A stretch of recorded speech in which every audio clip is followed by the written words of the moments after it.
on Earth, going all the way back to the very beginnings of the history of life.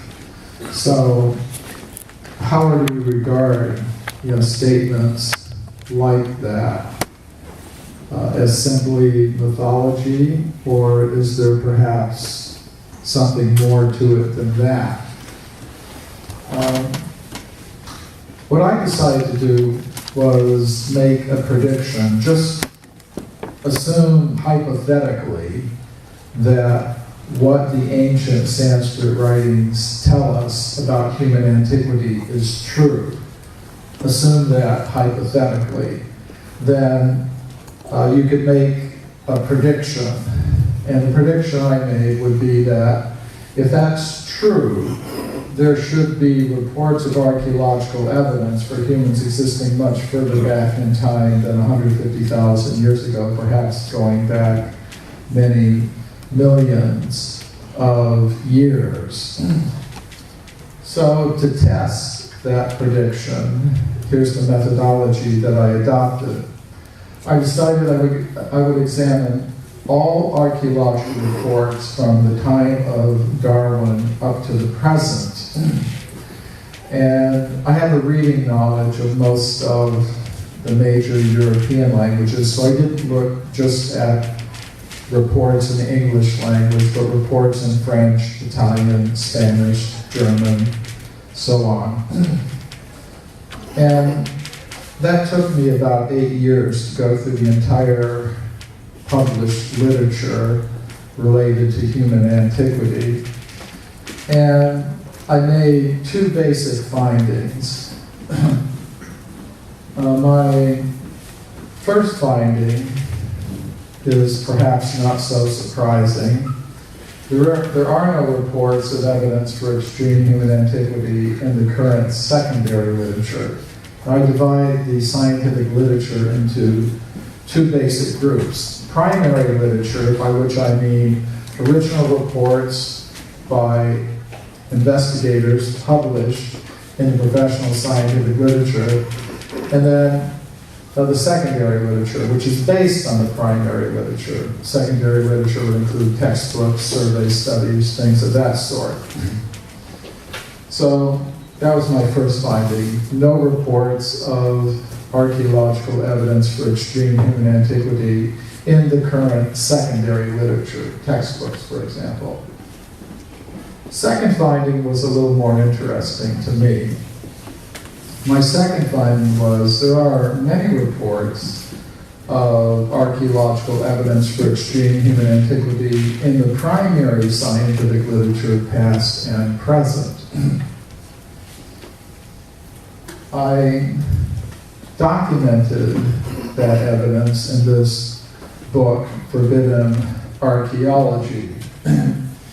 And this book was reviewed in most of the professional journals that deal with human antiquity. Of course, it's a very controversial book, so the opinions expressed about it were varied, ranging from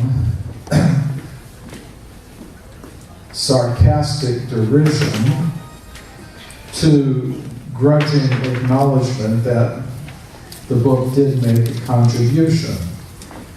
In that category, I include a review, actually not just an ordinary review, but a 23-page review article about the book that appeared in Social Studies of Science by David Oldroyd, a noted historian of science, and his graduate student, Joe Wodak. They asked, has Forbidden Archaeology made any contribution to the literature on paleoanthropology? Our answer is a guarded yes, for two reasons. First, much of the historical material has not been scrutinized in such detail before. David Oldroyd is a historian of science who specializes in human origins and geological studies. And in his opinion, nobody had really gone into the history of archaeology in such depth before. And second, the authors stated, the book, quote, raises a central problematic regarding the lack of certainty in scientific truth claims.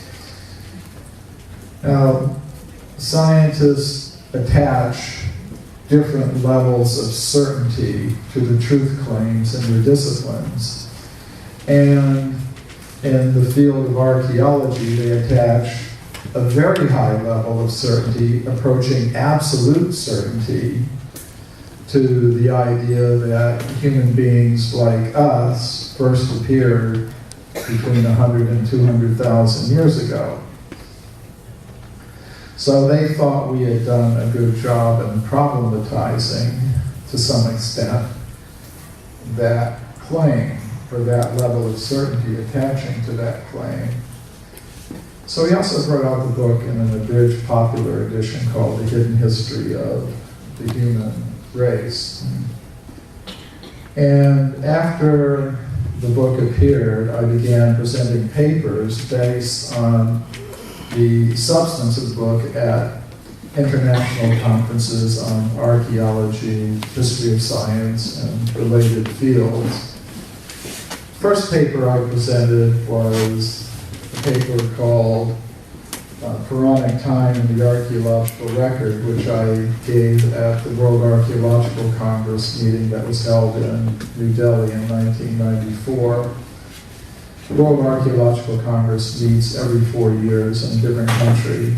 So that particular year they happened to meet in India. I thought it would be a good opportunity to speak about Vedic perspectives on human origins. So that paper was published in the peer-reviewed conference proceedings volume, Time in Archaeology, edited by archaeologist Tim Murray, published by Routledge, a major scientific and academic publisher. You know, sometimes people ask me, well, has your work been published in peer-reviewed publications? And, well, the answer is yes. So my question about this evidence for human antiquity, extreme human antiquity, which can be found in the primary scientific literature, is why isn't it found in the secondary literature today? I think it's because of what I call a process of knowledge filtration that operates in the world of science. And here I'm not talking about a satanic conspiracy to suppress truth. I'm talking about something that philosophers of science and historians of science have understood for a long time, namely that theoretical preconceptions can influence how scientists in a particular discipline will react to different categories of evidence that come to their attention. We could call the blue box up there the knowledge filter. We could say it represents the dominant consensus in a knowledge community about a certain topic. So reports of evidence that conform to the dominant consensus will pass through this intellectual filter very easily, which means this evidence will make its way into textbooks, for example. But if there's evidence that radically contradicts a dominant consensus, it tends to be set aside, ignored, forgotten, dismissed on questionable grounds. And I'll go over a few representative cases of the kinds of evidence I'm talking about. This is Virginia Steen McIntyre, an American geologist. She was involved in dating an archaeological site in Mexico called Huayatlaco. It's in central Mexico near the town of Puebla. There, a team of American archaeologists uncovered artifacts at this place. This is the excavation at Huayatlaco. It's a very professional excavation. The artifacts were photographed in the layers of rock in which they were found. And of course, the archaeologists wanted to know how old these things were, so they called a team of geologists to the site. Virginia Steen McIntyre and her colleagues used 4 methods for dating the site. I'll mention a couple of them here. They used the uranium series method to date animal bones with butchering marks, which were found in the same layers as the stone tools. They got ages up to 245,000 years using these methods. Above the layer of the stone tools and butchered animal bones was a layer of volcanic ash. The geologists used the zircon fission track method to date that layer of ash and got an age of 270,000 years. Using all 4 methods that they employed, the geologists concluded the site must be at least 250,000 years old. The archaeologists said that is impossible.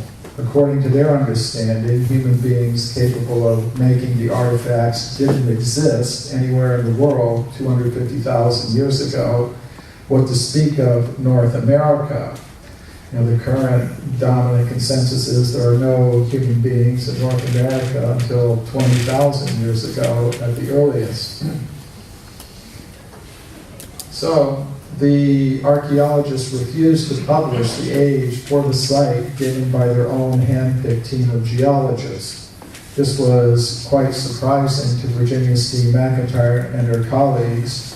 Therefore, they independently published the age for the site in a professional journal.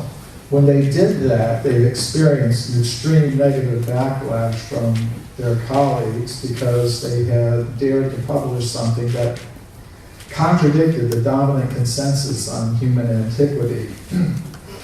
And Virginia Steen, not being an anthropologist, I didn't realize how deeply woven into our thought the current theory of human evolution has become. Our work at Huayalaco has been rejected by most archaeologists because it contradicts that theory, period.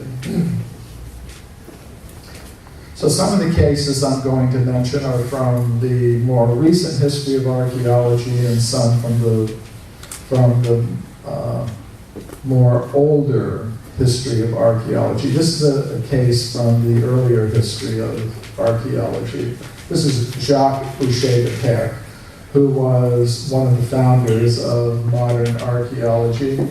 He made an interesting discovery at a place called Moulin-Quignon, near Abbeville in northeastern France.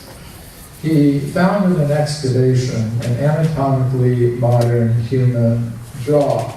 He found it in this layer of his excavation, along with many stone tools and weapons. According to modern geologists, that layer at Moulin-Quignon is about 430,000 years old. At the time in the 19th century when the discovery was made, it was quite controversial. Many scientists did not believe that the human jaw was as old as the layer in which it was found. They thought it was simply impossible, so some of them proposed an explanation. They proposed, well, perhaps someone went to a nearby Roman cemetery, took a jaw from the Roman cemetery a couple thousand years old, and buried it in the excavation for Boucher-de-Père to find.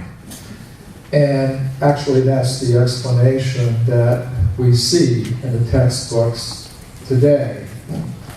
What we don't read in the textbooks today is that Boucher-de-Père made, after these accusations were made, Boucher-de-Père made additional excavations in the same site under conditions that completely ruled out the hoax hypothesis.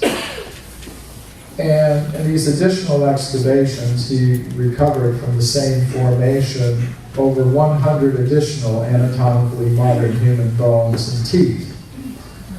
Now, I had to dig into the original 19th century reports to find out about that, but I think those new discoveries verify the original one, and I would say what we have here is evidence for an anatomically modern human presence going back over 400,000 years in Northern Europe. I presented a paper on this topic at the 20th International Congress for History of Science, and that paper was later published in the peer-reviewed conference proceedings volume. In the early 20th century, an interesting discovery was made in Buenos Aires. An anatomically modern human skull cap was found there in an excavation. The excavation had gone down about 45 feet. At that level, they encountered a thick layer of limestone rock, locally known as Tosca, that's the name for it. And when they broke through that layer of limestone rock, the skull was found in what is called the Praensonaden Formation. And according to modern geologists, that formation is at least 1.5 million years old. This discovery was reported to the scientific world in the primary scientific literature by prominent South American scientist Florentino Ameghino. I wrote about that particular case in a paper that I presented at the meeting of the World Archaeological Congress held in Cape Town, South Africa in 1999. A lot of people have heard about Olduvai Gorge, where some important archaeological discoveries have been made. Many people are not aware of the first discovery that was made at Olduvai Gorge, and that was a human skeleton that was found by the German scientist Hans Reck in 1913. Pictured is the skull from the skeleton. The skeleton was found solidly embedded in upper bed 2 of Olduvai Gorge.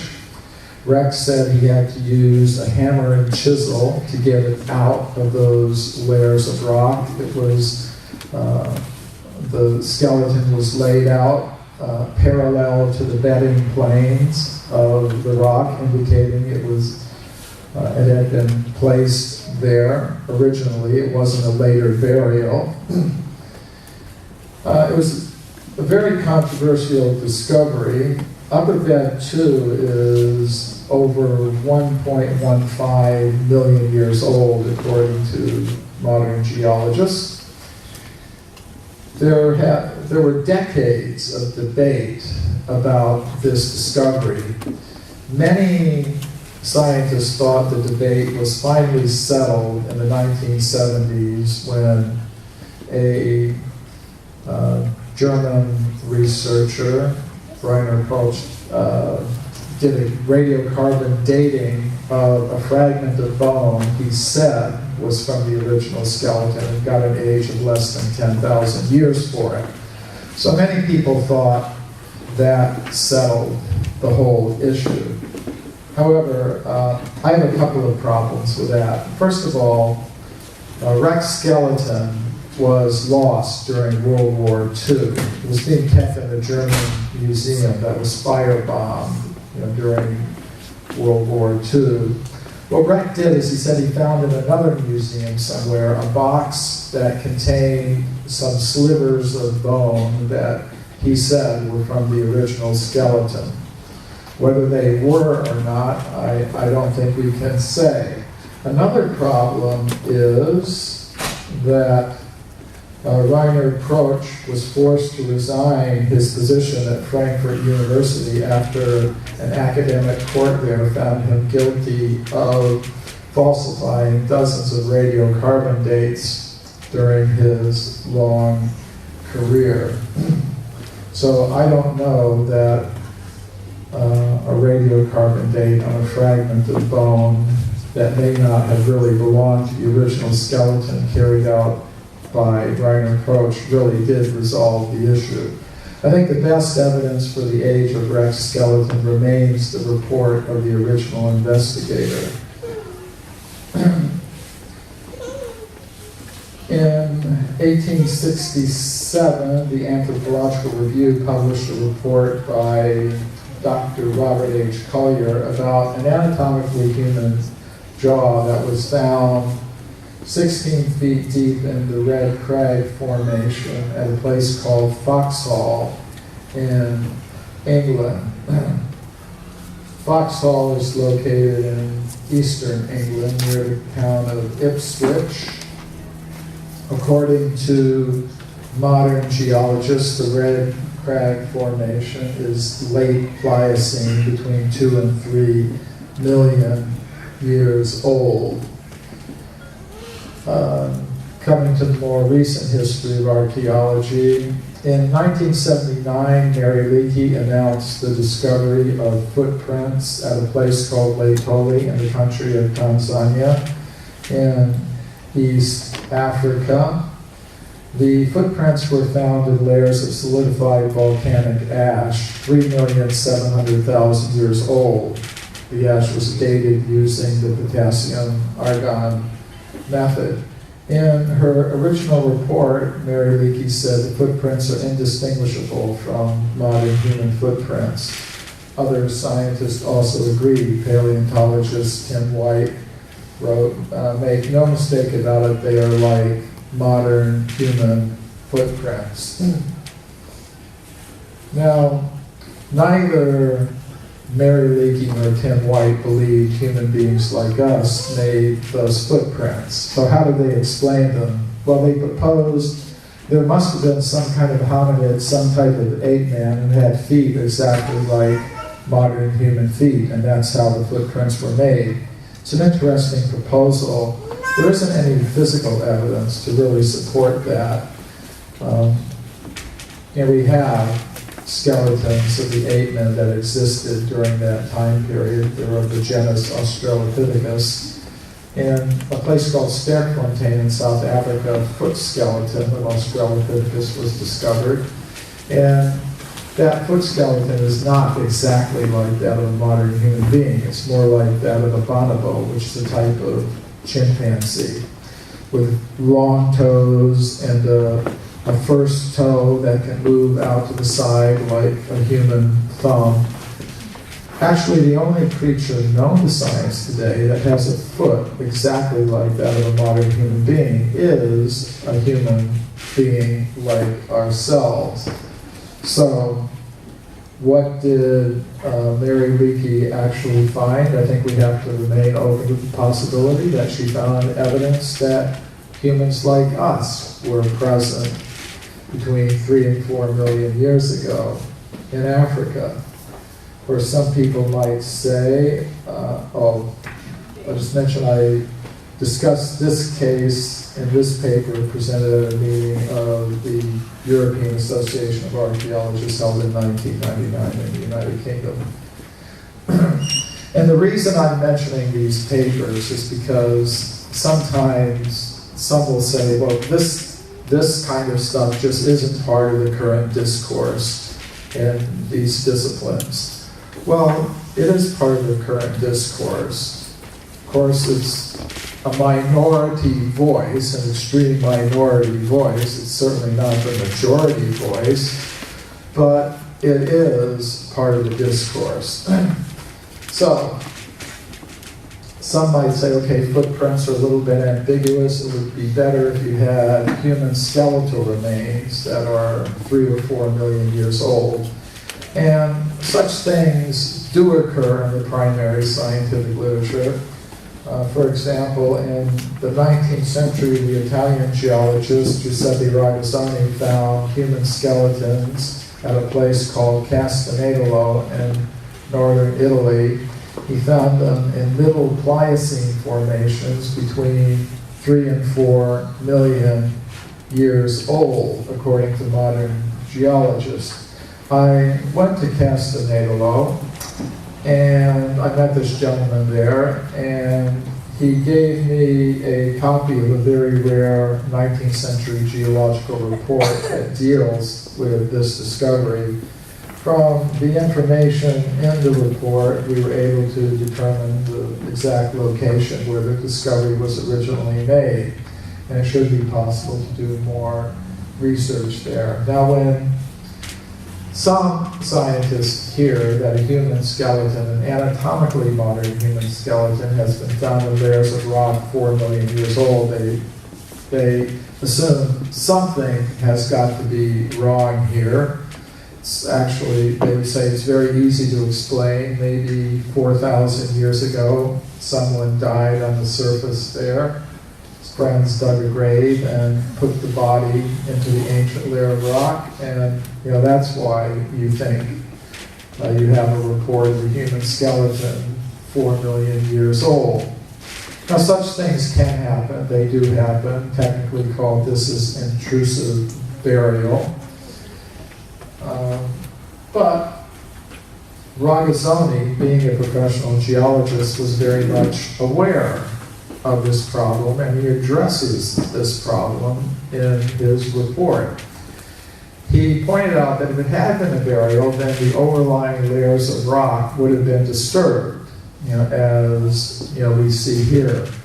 But he said he conducted his excavation very carefully. He could see that all the overlying layers of rock were intact and undisturbed. Actually, he said each layer of rock had its own microstratification, that was undisturbed, showing there had been no earth movements or fissures, which would have taken some relatively recent bones down into those ancient layers. This is Carlos Ribeiro, who was the chief government geologist of Portugal in the late 19th century. He found hundreds of human artifacts in his country of Portugal. He found them in Miocene formations about 20 million years old. And as a professional geologist, he said they were in situ. They were intact in those layers. They hadn't come in through any fissures or earth movements or anything of that sort. They were in their natural position in these Miocene formations, which modern geologists tell us are about 20 million years old.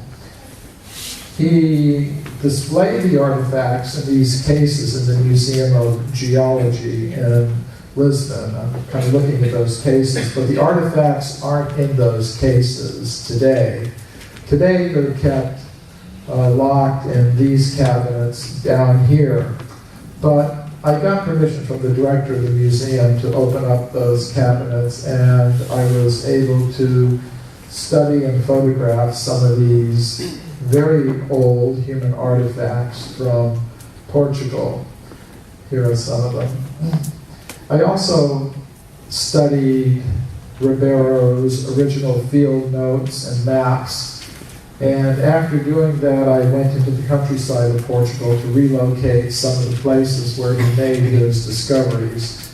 This is the quarry at Morganheira, where he found human artifacts in Miocene formations about 20 million years old.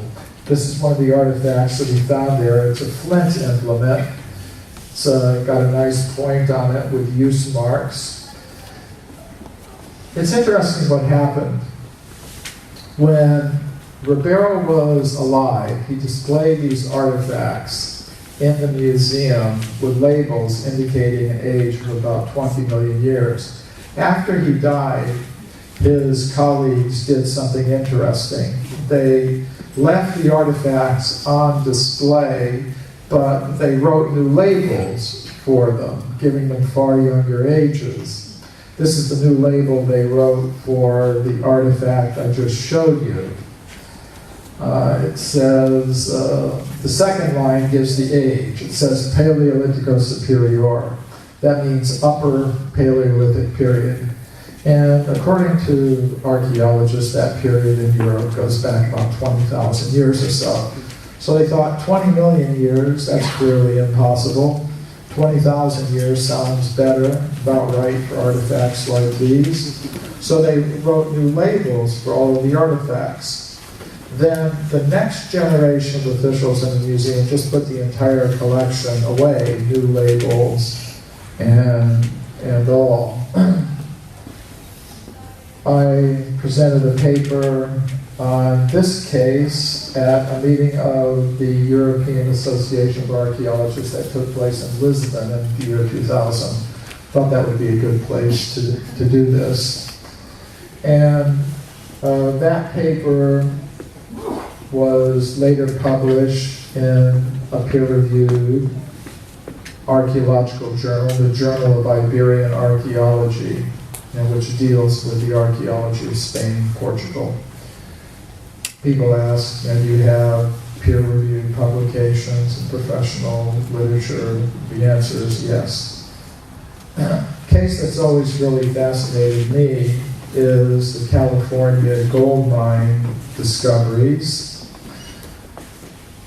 In the 19th century, gold was discovered not far from here in California. Miners went to get the gold. They went to places like Table Mountain in Tuolumne County near Sonora. And to get the gold, they were digging tunnels into the sides of mountains. And deep inside the tunnels, miners found human bones and human artifacts. For example, they found many of these stone mortars and pestles in layers of solid rock that modern geologists tell us belong to the early Eocene period, which means they would be about 50 million years old. Just a little technical information about the dating. What we have here is the bedrock. These are ancient river channels. They're filled now with layers of rock that contain plant and animal fossils characteristic of the early Eocene period. The human bones and human artifacts were found in these same ancient river channels. The ancient river channels are covered with hundreds of feet of volcanic deposits that have been dated using the potassium argon method, and as being up to 33 million years old. So that's where the dating comes from. These discoveries were first reported to the scientific world by Dr. J.B. Whitney, who was the chief government geologist of California. His report was published by Harvard University's Museum of Comparative Zoology in the year 1880. But we do not hear very much about these discoveries today. Certainly they're not mentioned in the textbooks. That's because of the process of knowledge filtration that I was speaking about earlier. This is the anthropologist William Holmes, who worked at the Smithsonian Institution. And he wrote in one of his reports, if Dr. Whitney had understood the theory of human evolution, he wouldn't have come to those conclusions, despite the imposing array of testimony with which he was confronted.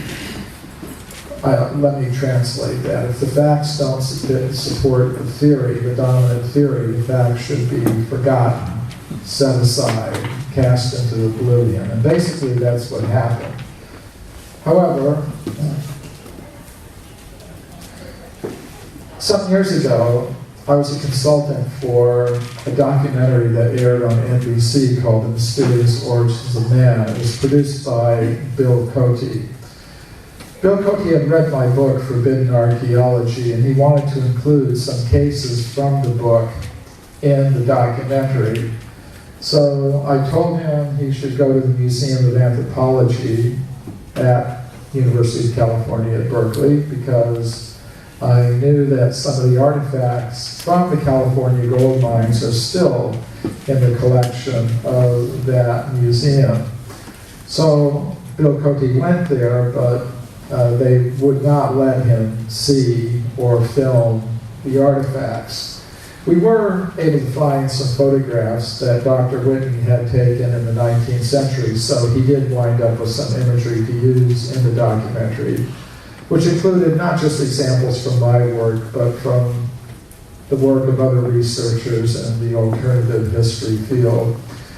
It was interesting what happened when some of the more conservative members of the scientific community learned that NBC was going to broadcast this show. They actually tried to stop NBC from showing it. That wasn't successful, so then they went to the FCC, the Federal Communications Commission, and tried to get the FCC to censure NBC, investigate NBC. They wanted the FCC to force NBC to broadcast primetime apologies for having shown the program. And they also wanted NBC fined a few $1 million to teach them a good lesson. Now, I'm happy to say that the FCC didn't do any of that, but I thought it was interesting that these kinds of attempts were made.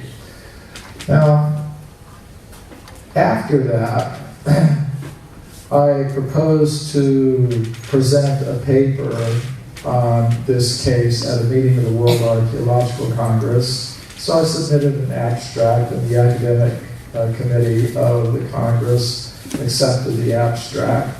So I was able to go to the Museum of Anthropology at UC Berkeley with that letter of acceptance, and they decided they would let me personally see the artifacts. They're not kept in the museum, they're kept in a storage building a few miles from the museum, but they are still there. And I also went out into the Sierra Nevada mountains. This is Table Mountain as it looks today, and we were able to locate some of the old 19th century gold mining tunnels where these things were originally discovered. So this is the paper that I presented on this case at the World Archaeological Congress meeting that was held in Washington, D.C. in 2003. And again, the only reason I'm mentioning this is that some people want to claim this sort of thing isn't part of the current discourse. Well, it is. So how far back in time can we go with evidence like this as we make our way through the primary scientific literature? Well, there was an interesting report published in The Geologist in the year 1862. An anatomically modern human skeleton was found 90 feet below the surface of the ground in Macoupin County in the state of Illinois in America. According to the report, above the skeleton was a thick layer of slate rock that extended for hundreds of yards in all directions, and that layer of rock was unbroken. According to modern geologists of the State Geological Survey of Illinois, at that location, the layers beneath the slate rock are about 300 million years old. This interesting report from Scientific American tells of a beautiful metallic vase that was recovered from 15 feet deep in solid rock in Dorchester near Boston. And according to geologists of the United States Geological Survey, the age of the formation at that depth, at that point, at that location, is about 600 million years.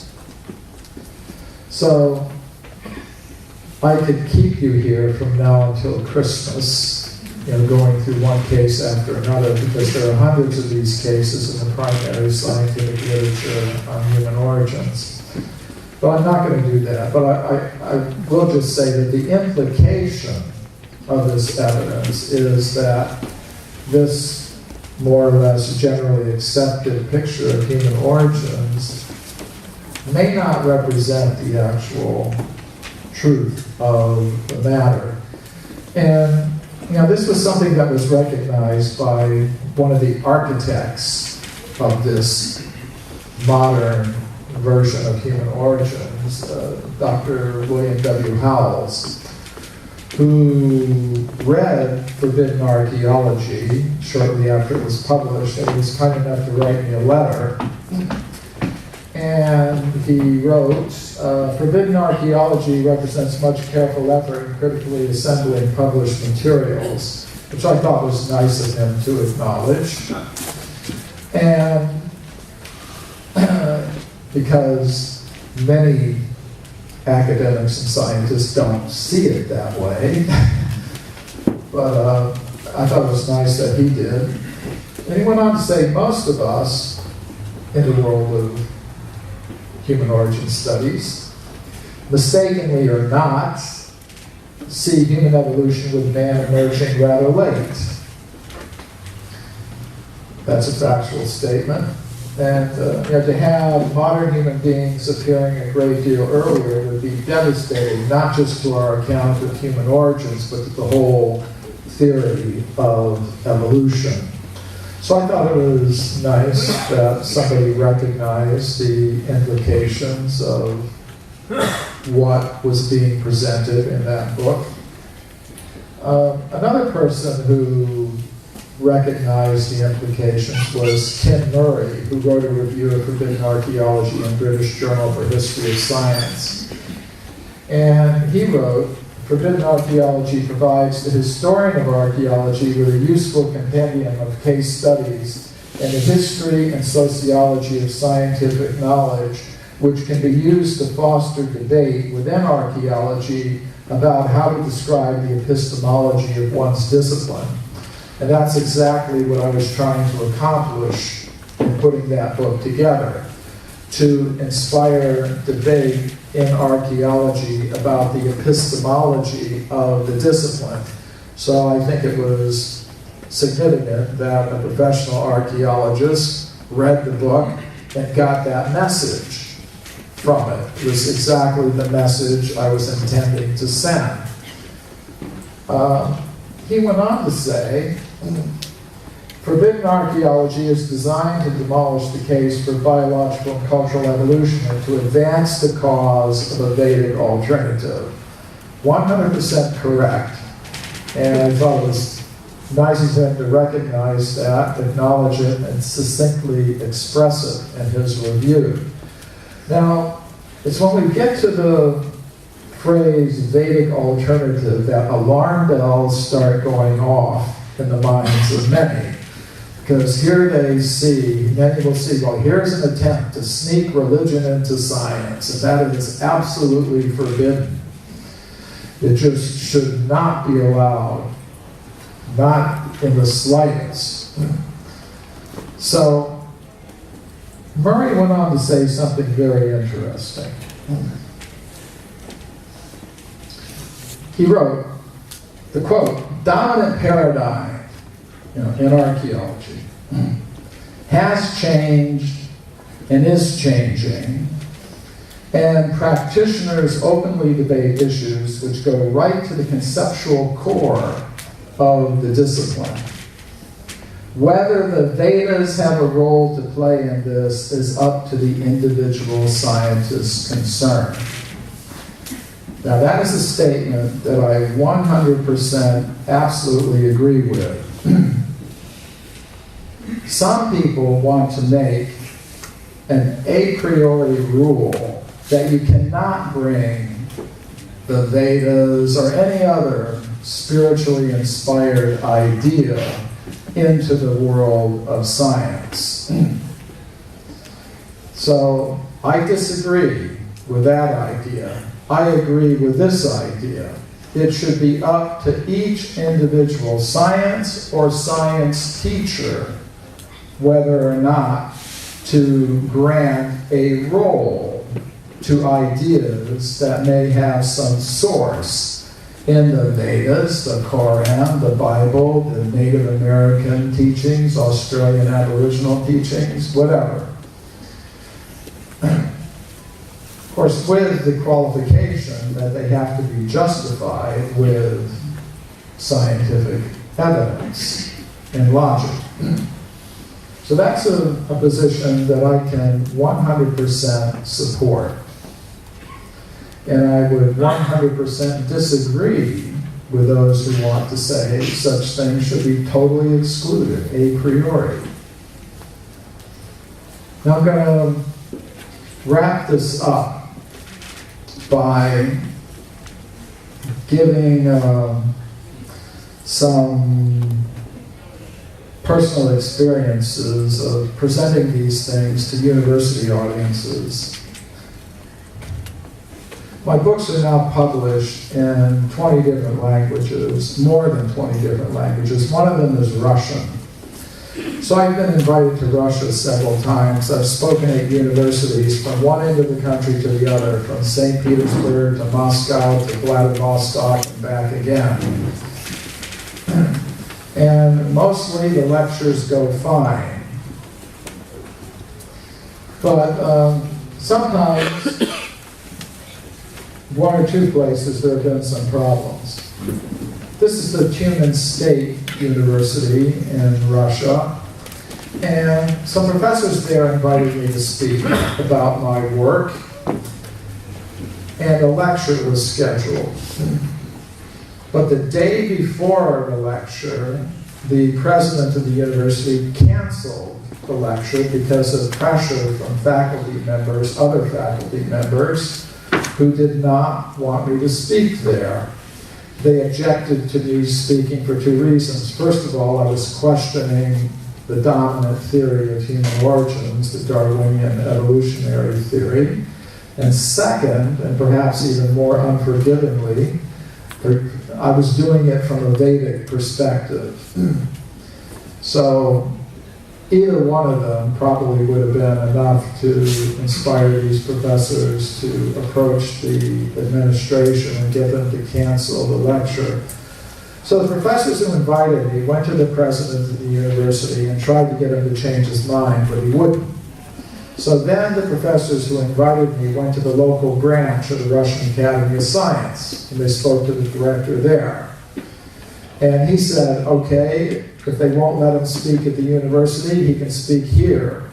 And nobody will put any pressure on me to cancel his lecture. So they had buses bring students and professors from the university to the Russian Academy of Science building, and the lecture was held there. And the professors who invited me said, more people came than would have come if the lecture had been held at the university. Because everybody was wondering, what's this guy going to say that's so dangerous? Then the next year, I went back to the same university, and I spoke in the biology department there, no problem. I guess they decided, better just let me talk and let students make up their minds, you know, what they're going to think about what I'm saying. And you know, this doesn't just happen in Russia. Last year, I did a lecture tour of universities in the Midwestern United States. I spoke at Penn State. I spoke at Northwestern in Chicago, University of Illinois Urbana-Champaign, University of Illinois Carbondale, University of Minnesota, a whole bunch of, about a dozen or 15 universities in the Midwestern states.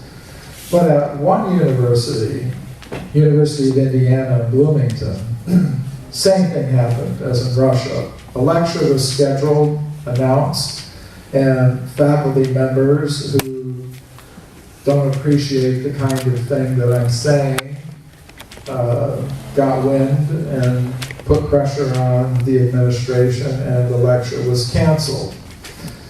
Unfortunately, there wasn't a local branch of the Russian Academy of Science for me to go to. So the lecture was held in the city library. It was, you know, well attended. So I want to thank you for your kind attention, and if you're interested in pursuing these ideas, there's some, you know, books of mine here. As far as the organizers are concerned, what should we do now? Is there time for? We can have question and answers. Okay. 10 minutes. Okay, 10 minutes of questions and answers. So there isn't a microphone. Please raise your hand in case you have a question and the mic will come to you. Okay.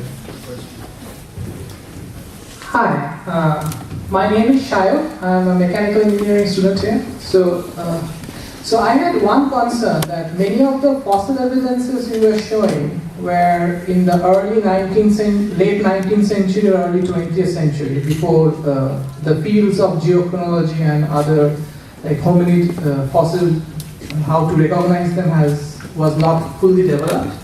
And so are those skeletons still in existence, and is it possible to actually independently radiocarbon them and see what the actual age of those skeletons are today? Because of those things are like 70 or 80 years old, it's kind of difficult to know what actually happened in situ there. Okay, a few comments on what you said. First of all, I'm doing an historical survey of archaeological evidence, so I'm not looking at just the most recent discoveries.